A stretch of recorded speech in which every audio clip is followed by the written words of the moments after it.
తాకట్టులో ఉన్న బంగారాన్ని విడిపించి ఆ రోజున్న మార్కెట్ ధర కట్టి మిగిలిన డబ్బును మీకు అందిస్తుంది కొమ్మూరి గోల్డ్.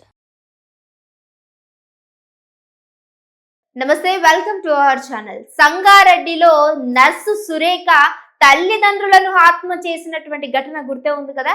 ఇది దాదాపుగా 7 నెలల క్రితం జరిగినటువంటి సంఘటన. దాదాపుగా 7-8 నెలలు అవుతుంది అనుకుంటా. ఒక సూది అంటే నర్సు కాబట్టి ఇంజెక్షన్ తల్లిదండ్రులకు షుగర్ అలాగే బీపీ ఉన్నటువంటి వీళ్ళకి ప్రతిరోజు తిను ఇంజెక్షన్ చేస్తూ ఉంటుందన్నమాట. ఇదే క్రమంలో ప్రియుడి మోజులో పడి ప్రియుడిని ఎక్కడ వద్దంటారు, తిన లవ్ కి అడ్డంగా ఉన్నటువంటి తల్లిదండ్రులు ఇద్దరిని కూడా దారి తప్పించాలి అని చెప్పి సో ఆ తల్లిదండ్రులకు ఆ విషం కలిగినటువంటి పాయిజన్ తో ఉన్నటువంటి సూది అందులో ఎక్కించుకొని మరి ఇంజెక్షన్ చేసి మరి తల్లిదండ్రులను హత్య చేసింది. ఈ ఘటన ఆ మధ్య నిజంగా ఈ సంగారెడ్డిలోని ఆ గ్రామంలో ఉన్నటువంటి ప్రజలందరినీ కూడా కంటదడి పెట్టించినటువంటి ఘటన. ఎందుకనంటే తల్లిదండ్రులను ప్రియుడు మోసలో పడి ఇంత దారుణంగా హత్య గురి చేయడం, అది కూడా తన వృత్తిని ఇలాంటి దానికి యూజ్ చేసుకోవడం అనేది సరైనటువంటి తీరు కాదు అంటూ కూడా ఆవిని జైలుకు తీసుకెళ్ళడం కూడా జరిగింది.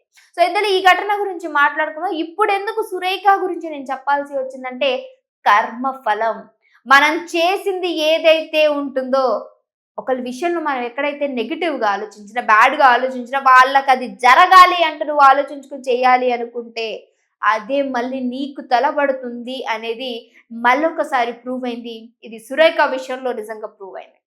అయితే పాయిజన్ కలిగినటువంటి ఇంజెక్షన్ తోటి తల్లిదండ్రులు ఇద్దరు కూడా షుగర్ పేషెంట్స్ అయితే వాళ్ళకి ఎప్పుడు కూడా ఇంజెక్షన్స్ ఇస్తూ ఉంటుంది. అదే క్రమంలో సురేఖ ఆ రోజు కూడా తిన లవ్ విషయం చెప్పాలి అనుకున్నప్పుడు అన్నయ్యకి తెలిసి ఇంట్లో గొడవ అయితే వీళ్ళు ఇంకా ఒప్పుకోరని డిసైడ్ చేసుకున్నటువంటి సురేఖ బాయ్ ఫ్రెండ్ తో కలిసి డిస్కషన్ చేయడంతో ఆయన ఏం చెప్పాడు అనంటే, ఒప్పుకోరు విడిపోదాం అనంటే, లేదు లేదు నేను చంపేస్తాను అనంటే, సరే అంటూ కూడా ఆయన ఒక ప్లాన్ ఇచ్చాడు. నువ్వు నర్సువు కదా, సోయన్సో ఇలా చేసినావు అని అంటే అది డైరెక్ట్ గా హార్ట్ ని మనకి బ్రేక్ చేస్తుంది, అంటే హార్ట్ అటాక్ లా క్రియేట్ చేస్తుంది ఆ పాయిజన్ ఇస్తే. సో అదే పాయిజన్ ని బేసికలీ ఇది ప్రిస్క్రిప్షన్ లేకుండా, డాక్టర్ ప్రిస్క్రిప్షన్ లేకుండా ఇవ్వనటువంటి మెడిసిన్ అనమాట. దాన్ని డైరెక్ట్ గా ఈమె ఏం చేసింది అని అంటే, వీళ్ళకి ఒక రూమ్ ఉంటుంది, స్టోరేజ్ రూమ్ లాగా, అందులోకి వెళ్ళి వాళ్ళకి యాక్సెస్ ఉంటుంది కాబట్టి దాంట్లో నుంచి ఆ సిరైన్ బాటిల్ ని తీసుకొని వచ్చి ఇంజెక్షన్లు ఇంజెక్ట్ చేసుకొని తల్లిదండ్రులు ఇద్దరు కూడా ఇచ్చిన తర్వాత వీళ్ళు వాళ్ళ అన్నయ్య ఆ రోజు బయటకి వెళితే ఇద్దరికి కూడా ఇచ్చేసింది. కొద్దిసేపటి తర్వాత ఆ ఇద్దరు లేవకుండా ఉంటే వాళ్ళని లేపినట్టు నటించి అన్నయ్యకి కాల్ చేసి, అన్నయ్య వీళ్ళు లేవట్లేదు అమ్మ నాన్న అంటూ కూడా చెప్పినటువంటి ఘటన. అదేంటి అంటూ అన్నయ్య ఫాస్ట్ గా ఇంటికి చూసిన తర్వాత ఇద్దరు కూడా అలా జీవోత్సవాలాగా పడి ఉన్నారు. ఇప్పుడే నేను వెళ్ళని ఇంతసేపట్లో ఏమైంది అంటూ అనుమానం వచ్చినటువంటి అన్నయ్య ఇద్దరిని పోస్ట్ మార్టం చేయాలి అంటూ కూడా, అలాగే ఏం జరిగిందో తెలుసుకోవాలని కేసు ఫైల్ చేస్తే ఈ నిజం బట్ట బయలు అయింది. అయితే ఇదంతా కూడా ఒక సంఘటన దాదాపుగా 7-8 నెలల క్రితం జరిగినటువంటి విషయం ఇది. సో ఇప్పుడు ఆ అమ్మాయి చేసినటువంటి నేరం బయటపడటము, ఆ తర్వాత జైలుకి వెళ్ళడం, బెయిల్ పైన బయటకు వచ్చినటువంటి సురేఖ ఒక ప్రైవేట్ హాస్టల్లో అయితే ఉంటుంది.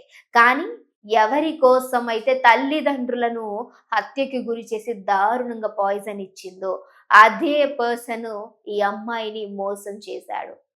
నువ్వు ఒక హంతకురాలివి, నీతో పాటు నేను ఎలా ఉండాలి అన్న మాట వదిలేశాడు. అలాగే ఈ వెళ్ళిపోయిన తర్వాత ఆయన పెళ్లి చేసుకున్నాడు. ఎవరి కోసం?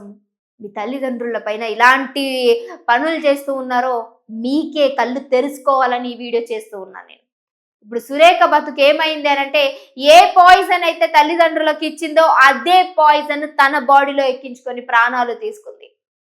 ఇప్పుడు సమాజం మనల్ని ఎలా చూస్తుంది? ఇలాంటి ఘటనలు చేస్తుంటే ఏ విధంగా మనల్ని ట్రీట్ చేస్తుంది? నువ్వు బెయిల్ మీద బయటకు వస్తావు, నువ్వు లైఫ్ లాంగ్ ఆ జైల్లో ఉంటావని కూడా గ్యారెంటీ లేదు. బయటకు వస్తావు, వచ్చిన తర్వాత నిన్ను ఎలా చూస్తారు? నువ్వు ఇంకొక దగ్గర పని చేస్తేనే డెఫినెట్ గా ఆ డబ్బులతోటే నువ్వు హాస్టల్ ఫీజు కట్టుకోవడమా, నీ లైఫ్ అంతా కూడా నువ్వు చూసుకోవడం జరుగుతుంది. అలాంటిది నువ్వు ఇలాంటివి చేసావు అంటే ఎవరు నిన్ను పనిలో చేర్చుకుంటారు? నీకు బయటకు వెళ్తే కనీసం ఏమన్నా మంచి పేరు ఉంటుందా? అమ్మో ఫలానా పెళ్ళి కానీ అమ్మాయి అంట తల్లిదండ్రులు ఇచ్చేసిందని చెప్పేసి, సర్లే పాపం తెలియక చేసిందని చెప్పి నువ్వే జాలి పడతారా? ఎవ్వరు జాలి పడరు ఇలాంటి విషయాలకి. అసలు మీ మధ్య ఉన్నటువంటి జనాలకి ఏం బుర్రలో పురుగులు తిరుగుతున్నట్టు అనిపిస్తుంది నాకు. చెరపాటి నిర్ణయాలు ఇట్లా ఆవేశంగా తీసుకొని ప్రాణాలు తీస్తున్నారు. ఏదో చీమనో బల్లినో బొద్దింకనో చంపినట్టు ప్రాణాలు మనుషులు, అది కూడా మీ కన్న తల్లిదండ్రులను దాదాపుగా 25 ఏళ్ళు కని పెంచి సాగినటువంటి తల్లిదండ్రులు ప్రాణాలు తీయాలని ఏ విధంగా అనిపిస్తుందో అర్థం కావట్లా. ఈరోజు సురేఖ పరిస్థితి దారుణంగా కట్. ఈరోజు సురేఖ సిచ్యువేషన్ చూసారు కదా, ఎలా అయితే తల్లిదండ్రులని చంపిందో అదే విధంగా తన ప్రాణాలు కూడా తీసుకుంది. కుటుంబం అంతా కూడా విచ్ఛిన్నమైపోయింది.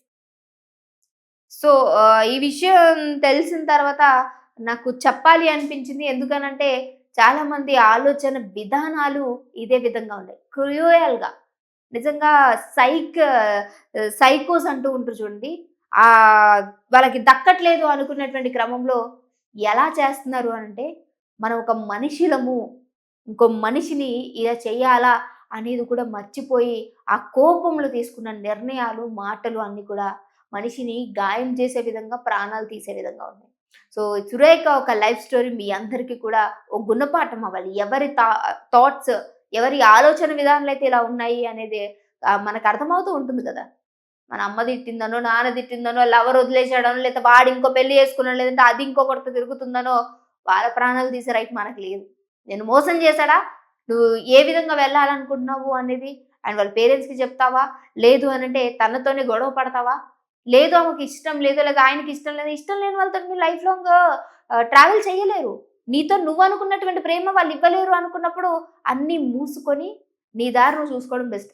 అంతేగాని ఆమెను చంపో, ఆయనను చంపో, లేదా వాళ్ళని చంపో, తర్వాత ఏటికి ఏదైనా బయట పడాల్సిందే. ఆ మధ్య కాలంలో వరంగల్కి సంబంధించిన కావిడ వాళ్ళ హస్బెండ్ని చంపేసి డైరెక్ట్గా ఇక్కడ అక్కడ కాదు, ఏది ఒరిస్సా బార్డర్ దగ్గర వదిలేసి వచ్చింది. కానీ పోలీసులు పట్టుకోలేదా? 7 నెలల తర్వాత బయటకు వచ్చింది. చూసారు కదా, మన కర్మ ఫలం అంటారు చూడండి, దాదాపుగా రిటర్న్స్ అవుతుంది. గాడ్ మంచిగా మనకి రిటర్న్ గిఫ్ట్స్ ఇస్తానే ఉంటాడు. మనం ఏదైతే చేస్తామో అది మన లైఫ్లో. ఎందుకంటే ఎవడో గొయ్యి తీసుకుంటాడు, వాడి గొయ్యిలో వాడే పడతాడు అంటారు చూడండి, లైక్ దట్. అలాంటి సామెతలు పెద్దవాళ్ళు మనకి పిచ్చి పట్టే అలాంటివన్నీ చెప్పలేదు. అది నిజం, మన జీవితంలో కూడా జరుగుతుంది కాబట్టే చెప్పారు. సో ఈరోజు సురేఖ విషయంలో జరిగింది నిజంగా ముమ్మాటికి తన చేసుకున్నటువంటిది, తనే తీసుకున్నటువంటి విధానం.